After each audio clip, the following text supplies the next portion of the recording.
o no fola tu yo la vai fast food fa tangata alo ia te minei o il matu numero fast food fitu ia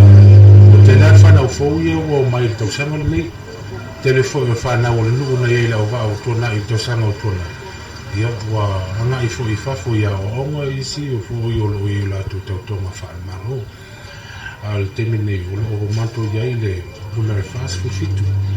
o le matua o le tagata o lo e tono le matua o va'a i le tausaga lenei e le fasfulu ma le 5 tausaga o le matua ia a le pito le titi a le auva'a lei ia na 15 tausaga ia o le alava lo mo le mauina pea i tausaga uma le e aga'i pe luma o le fanau o le afio'aga ia mai e tamu fai e fa'ataita'i i le ta'aloga ma i fo'i o lo mo le mauina ai foi le aga'i luma o le taloga i totonu o le matunu ma le tonutonu foi o lo'o fa'apena uma isi afio'aga taitasi tausaga uma a le 5 toono to'afitu le fanau fou e o mai e fa'ataita'i le foi a le tulaga no lo ai le ta'apinaga fo'i o le matou va'a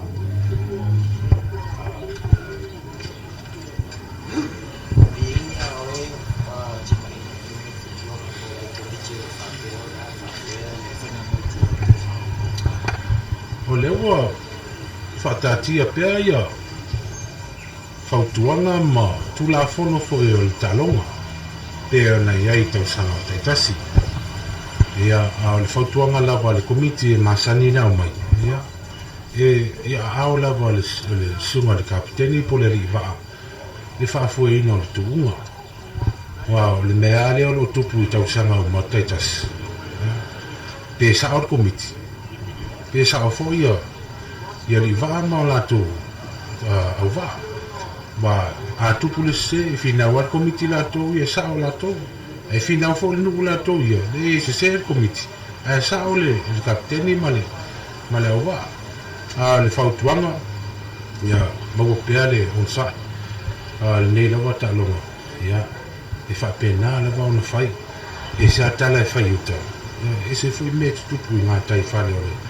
le tu'uga a le fautuaga pea e watu iaua ia lava pea le to'a lava pea le osa'i le feaga le taitai komiti a mese le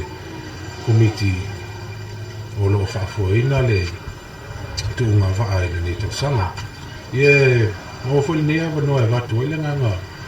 fa'afetaitele mo le ta'apenaga ia fiaoga taitasi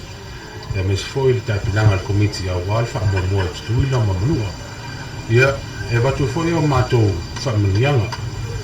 i afioaga taitasi fioga i le kapiteni e malatou auva'a